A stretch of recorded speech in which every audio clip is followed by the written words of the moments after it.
조선은 망했어야 돼.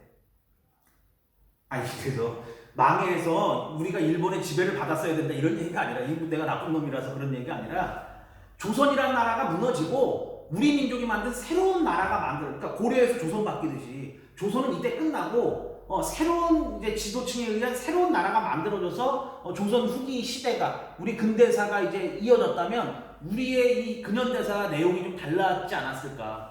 선생님 생각에 망해도 싼 조선이라는 나라가 목숨을 유지해가지고 그 이후로도 약 한 200몇 년간 더 지속되다 보니까 한 300년간 지속되다 보니까 정상적으로 작동하는 게 아무것도 없어서 이 세계사의 변동이 큰 현대사의 흐름을 이 나라가 제대로 맞이하지 못했던 거야. 정말 엉망이 되거든 나중에는 비리와 뭐 이런 거에 온상이고 좀 그런 안타까움이 있지. 일본의 입장에서도 일본도 이 전쟁이 어떻게 보면 일본은 이제 또 긍정적인 면도 있어. 이 전쟁으로 왜냐면 우리가 이런 쪽에서 이제 뭐 문화라든가 이런 걸 받아들여서 일본의 문화 수준은 한 단계 더 업그레이드가 된다. 특히 이제 도자기 같은 얘기는 많이 들어봤잖아.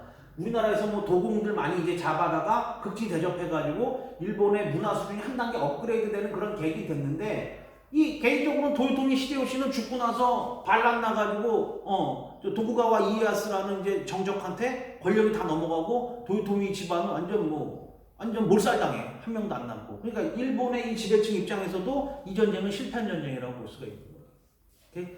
그래서 임진왜란에 대한 이야기를 그냥 간단히 좀 주서 없이 좀 해봤는데 그냥 요런 정도 우리 목적이 그거잖아. 아는 척 할 수 있는 이야기를 하자면 임진왜란이 뭐 요런 정도 흐름으로 갔다는 거 좀 기억하면 되고 그리고 요건 단편적인 지식인데 한 가지 얘기하자면 얘기를 하다 보면 임진왜란 때 우리는 조총이 없었던 것 뿐이지 사실 뭐 국가의 무기라든가 이런 게 엉망이었던 건 아니다. 우리는 조총만 없을 뿐이지 개인용 이제 대포, 개인 대포라고 그래서 승자 총통이라서 뭐 개인용 화포도 있었고 그 다음에 비격진천내라 그래서 날아다니는 시장폭탄 이런 것도 있고 그랬어. 신기전이라고 그래서 뭐 화약으로 쏘는 화살도 있고 그래서 무기나 이런 건 조총만 없을 뿐이지. 조총도 뒤에는 이제 전쟁 때 위력을 확인하고 전쟁 중간에 우리가 이제 조총 개량해가지고 우리도 조총 부대 만들고 그런다.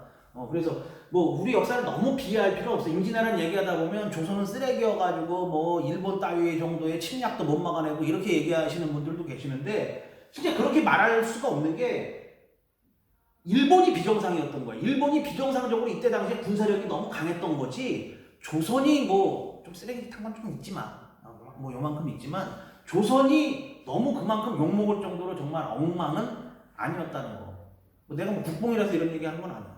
뭐 그때 당시 정말 이 일본군의 기세는 장난 아니었으니까. 그래도 이런 일본군의 침략을 7년간의 전쟁을 통해서 막아낼 수 있다는 건 우리 민족이 가지고 있는 저력이라고 볼 수가 있는 거지. 그러니까 앞으로도 마찬가지야. 우리가 뭐 일제 침략도 끈질기게 우리가 독립운동에서 이겨냈듯이 야 독립운동도 전 세계 식민지 역사에서 우리처럼 독립운동 끝장나게 끈질기게 했던 나라 없다 거의. 그런 건 좀 자랑스러워해도 돼. 우리는 이 강함자의 침략이라든가 이런 거에 대해서 막아내는 DNA가 좀 있는 것 같아. 앞으로도 이 대한민국이라는 나라가 어떤 어려움이 있고 뭐 힘든 점이 있고 좀 뭐 부족한 점도 있고 그렇겠지만 강력한 외세의 침략이라든가 뭐 지금 코로나도 마찬가지고 뭐 이런 국가의 역량을 위협하는 그런 이제 침략이라든가 침입이라든가 이런 거에 대해서는 정말 잘 극복해내는 그런 DNA가 있는 것 같아. 그런 민족 중에 우리가 포함되어 있으니까 우리 역시도 거기에 좀 힘을 보탤 수 있어야겠지. 이거 부끄러운 얘기로 끝내려고 그러니까 힘들다. 어쨌든 임진왜란에 대해서 그냥 단순한 이야기들 몇 가지, 대표적인 이야기들 몇 가지 좀 살펴봤고 이렇게 전쟁과 문명 수업을 정리해야 될 것 같다. 기회가 되면 또 같이 공부할 수 있는 시간이 됐으면 좋겠어. 반가웠어.